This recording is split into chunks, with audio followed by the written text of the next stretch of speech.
La nueva reforma en materia penal fiscal ha vuelto que todos los contribuyentes, empresarios, volteen a ver al derecho penal, y es precisamente que sus asesores fiscales les han venido comentando que en razón a las agravantes, al endurecimiento de las penas por delitos fiscales, es importante que podamos estudiar y analizar las consecuencias que pueden darse en caso de que se cometan delitos fiscales o que se cometan algunas de los otros delitos que pueden venir subsumidos a la actuación del empresariado, como puede ser lavado de dinero y delincuencia organizada. Entonces, ¿qué es lo que hemos venido haciendo en este estudio, en este capítulo? Precisamente vamos a hablar sobre cada uno de los delitos más recurrentes, los delitos fiscales que más suceden, por los que los empresarios han venido siendo acusados actualmente, y cómo atenderlos, cómo debemos de valorarlos y las consecuencias que cada una de sus actuaciones pueden ocasionar. Y lo más importante, cuáles son las salidas, cuáles son las opciones que podemos tener como empresarios, como acusados de un delito fiscal, si nos encontramos ya inmersos dentro de un proceso penal, es decir, ya acusados ante el Ministerio Público. Bien, es por ello que en este video vamos a estudiar el delito de defraudación fiscal. El delito de defraudación fiscal y el de defraudación fiscal equiparable se encuentran regulados en el artículo 108 y 109 del Código Fiscal de la Federación. Pero vamos a enfocarnos en lo más importante. Primero que nada, la procedencia. ¿De qué manera el Ministerio Público, la Fiscalía, va a poder y va a empezar a conocer de un delito fiscal? Pues va a ser a raíz de que la Secretaría de Hacienda, regularmente mediante la Procuraduría Fiscal de la Federación, que es el órgano que se encarga de armar la carpeta para presentar la querella por delitos fiscales, es que ésta debe presentarla ante el Ministerio Público de la Federación. Ahora bien, esta es el requisito procesal que debe de darse para que el Ministerio Público empiece a investigar, ya para efectos de buscar acreditar, en caso de que así suceda, un delito fiscal, y evidentemente presentarlo ante el juez mediante la audiencia de formulación de imputación. Pero lo primero de ellos va a ser eso: cómo procede un delito fiscal y en lo particular defraudación fiscal mediante la querella. Primer punto. Ahora bien, vamos a un tema muy importante para los empresarios. Muchas veces me han preguntado: licenciado Terríquez, ¿cómo sé si el delito por el que me están acusando es de prisión preventiva oficiosa? Y siempre les comento, pues es que hay que analizar a detalle lo que la reforma penal fiscal ha señalado y estipulado. Entonces, primeramente, para entrar a explicarles cómo es que procede la prisión preventiva, les voy a explicar, para los que no saben, qué es la prisión preventiva oficiosa. Es una medida cautelar que se te va a imponer si te vinculan a un proceso, y por ende, de oficio, te van a imponer la prisión preventiva oficiosa, siempre y cuando el delito lo amerite. Bien, nos confundimos. La vinculación al proceso es de las primeras resoluciones que se llevan a cabo dentro de un proceso penal, y esta se da cuando le acreditas al juez que existe un hecho que tiene apariencia de delito y que probablemente tú lo cometiste. Es un estándar muy bajo para efectos de que pueda ser impuesta una resolución de vinculación a proceso, pero eso no es lo gravoso. Lo gravoso es que esta resolución trae aparejada de que se te imponga de manera oficiosa la prisión preventiva. ¿Qué quiero decir con esto? Que si se te vincula a proceso por defraudación fiscal y se cumplen los requisitos que en este momento voy a explicarles muy detalladamente, ustedes van a tener que llevar por el momento o de manera temprana su proceso en prisión, pues, que es lo más grave, es lo que queremos evitar. Es por eso que les voy a explicar de manera detallada cuándo se da este supuesto. Ahora bien, ¿en qué supuesto se da la prisión preventiva? Tenemos que entender que se tienen que dar tres supuestos. no dos ni uno, sino que los tres se tienen que dar en su conjunto para que se pueda imponer esta medida cautelar de manera oficiosa. La primera de ellas, que la defraudación al fisco, que la acusación que el Ministerio Público esté imputándole al delincuente fiscal, al contribuyente, al empresario, sea mayor a la cantidad de 8.695.470 pesos. ¿Y por qué mayor? Porque simplemente eso es lo que señala el artículo 167 del Código Nacional de Procedimientos Penales. ¿Qué es lo que dice? Se te va a imponer prisión preventiva si excedes esta cantidad. Dice literalmente que exceda 3 veces lo que señala el artículo 108, fracción tercera del Código Fiscal de la Federación. Pero bien, haciendo la sumatoria, esta es la cantidad que arroja. Entonces, si la acusación ministerial es mayor a esta cantidad, ya se cumple el primer supuesto para que pueda ser impuesta prisión preventiva. Número 2, la defraudación fiscal tiene que ser calificada. Y para efectos de que sea calificada, en el artículo 108 del Código Fiscal de la Federación establecen los supuestos en donde se aplica la calificativa por delitos fiscales. Les voy a mencionar los 3 primeros y más comunes para efectos de darles una idea y darles el norte. Que se hayan usado documentos falsos, que se haya omitido contribuciones retenidas y declarar pérdidas fiscales inexistentes. Ahora bien, además, en la defraudación fiscal que esté acusando el Ministerio Público, que tenga que ser mayor a esta cantidad, tiene que ser calificada y debe de incurrirse en la acusación ministerial alguno de estos puntos. Regularmente esto va a ser más sencillo de acreditar porque regularmente todas las defraudaciones fiscales pues tienen, para ser llevadas a cabo, pues debe de utilizarse o documentos falsos o haberse ahora sí que declarado alguna pérdida fiscal. Regularmente son las técnicas que utilizan para efectos de engañar al fisco y disminuir la carga de ISR o la carga de IVA. Entonces, este supuesto regularmente va a venir muy seguramente adjunto a las argumentaciones por las cuales se justificó que se había engañado al fisco en materia de haber omitido el pago total de algún impuesto. Ahora bien, esto es muy importante que lo podamos analizar desde este punto de vista.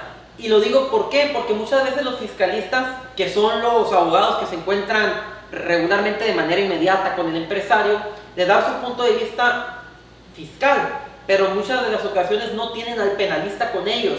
Para eso es que necesitamos que adquieran esta lógica para efectos de que no vayan a cometer algún error de estos y pues se tenga la lamentable situación de que se les imponga medida cautelar de prisión preventiva. Bien, el siguiente supuesto, que se trate de un ejercicio fiscal que sea posterior del 1 de enero del 2020 o a partir del 1 de enero del 2020. ¿Por qué? Porque en la reforma en materia penal fiscal, en donde se establece que debe de aplicar la prisión preventiva para delitos fiscales, señala que solamente deberá ser aplicado a partir de ejercicios del 1 de enero del 2020 en adelante. ¿Y ello por qué? Porque recordemos que no puede aplicarse la ley de manera retroactiva en perjuicio de nadie.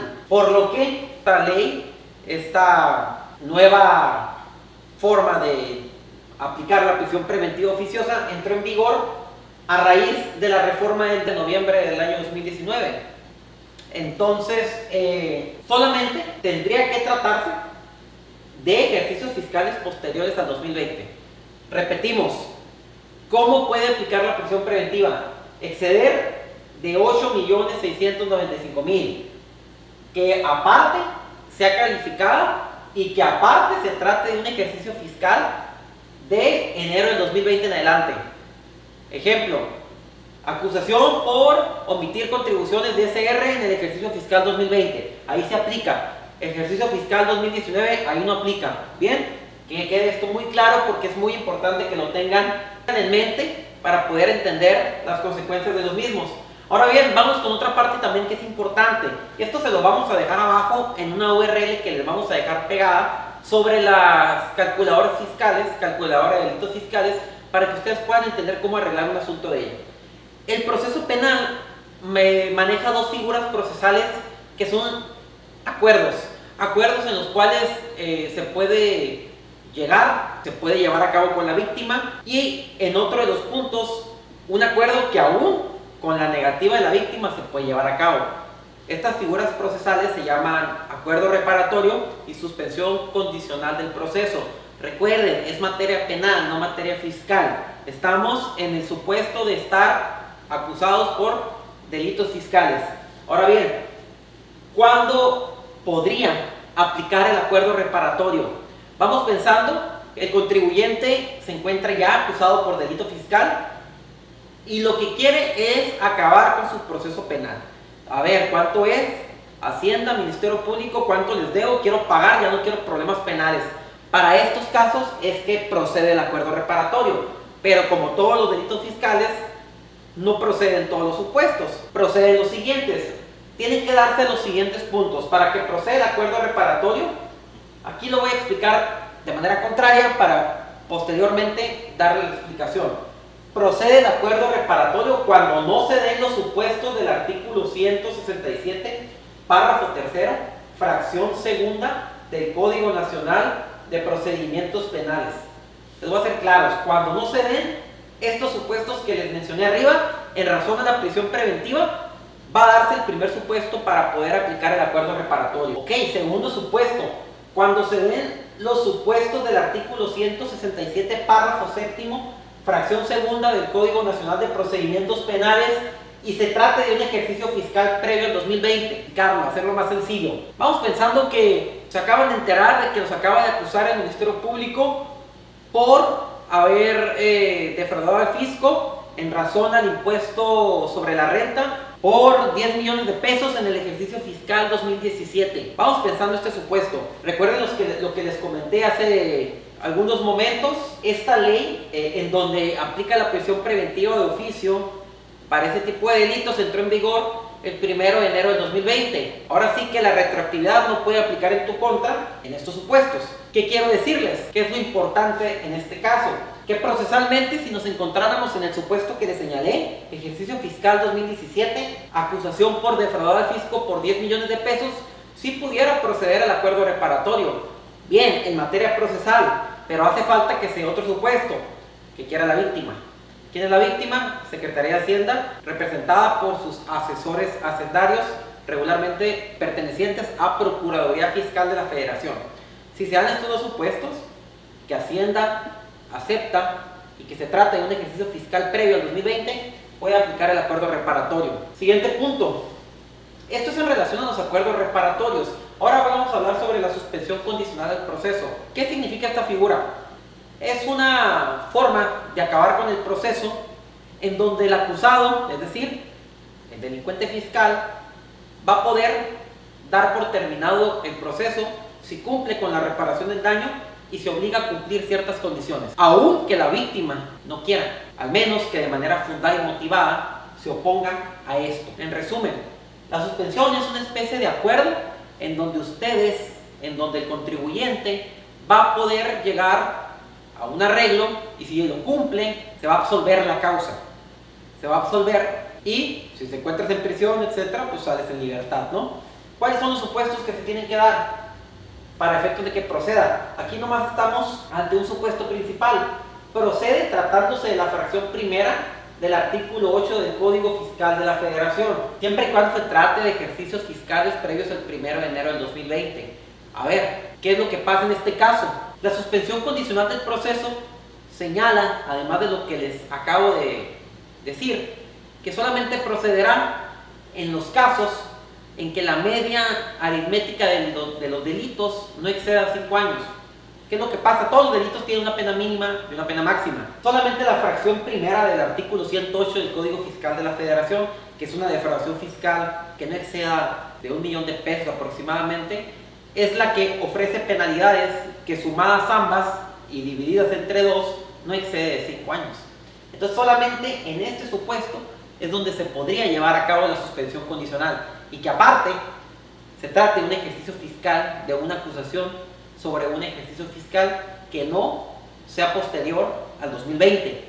Tienen que darse estos dos supuestos.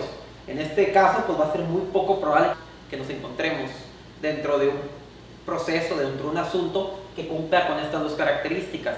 Pero si así fuera, ya tenemos una forma de solucionarlo. Y evidentemente, por excepción, pues no va a proceder en los casos de las fracciones segunda y tercera del artículo 108 del Código Fiscal de la Federación.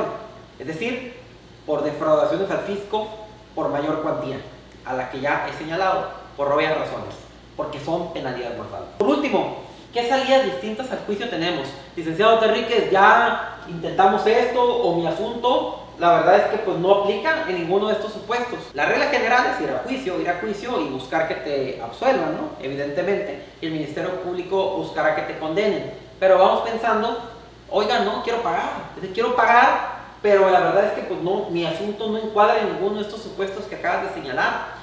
Bueno, pues el Código Fiscal de la Federación establece precisamente una probabilidad para efectos de que pueda llegarse a un acuerdo, paguen las cantidades relacionadas con las contribuciones omitidas, y ello, por petición de la Secretaría de Hacienda, va a ocasionar que el Ministerio Público sobresea el asunto. Vamos a empezar un ejemplo. Debo 5 millones de pesos y no encuadro en ninguno de estos supuestos.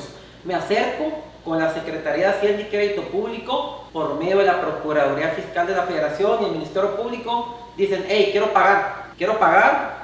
Entonces dicen, ok, paga los 5 millones de pesos y solicitaremos el sobreseimiento de la causa. Si esto se da, evidentemente ello va a conllevar como resultado que el asunto se sobresea, que se le dé carpetazo, que se absuelva, y ello pues evidentemente tiene todos los efectos legales de una sentencia absolutoria. Dándose estas condiciones, se puede sobreseer el asunto, siempre y cuando se pida esta petición antes de que se lleve a cabo el auto de apertura a juicio. Ahí pregúntenle a su abogado penalista, a su defensor, que soliciten este sobreseimiento si ustedes están interesados antes del auto de apertura a juicio, que es el auto judicial en el cual se envía las constancias del proceso al Tribunal de Enjuiciamiento. Bien, espero les haya interesado y haya sido de su utilidad esta información en relación a lo que pueden hacer en caso de estar acusados por defraudación fiscal.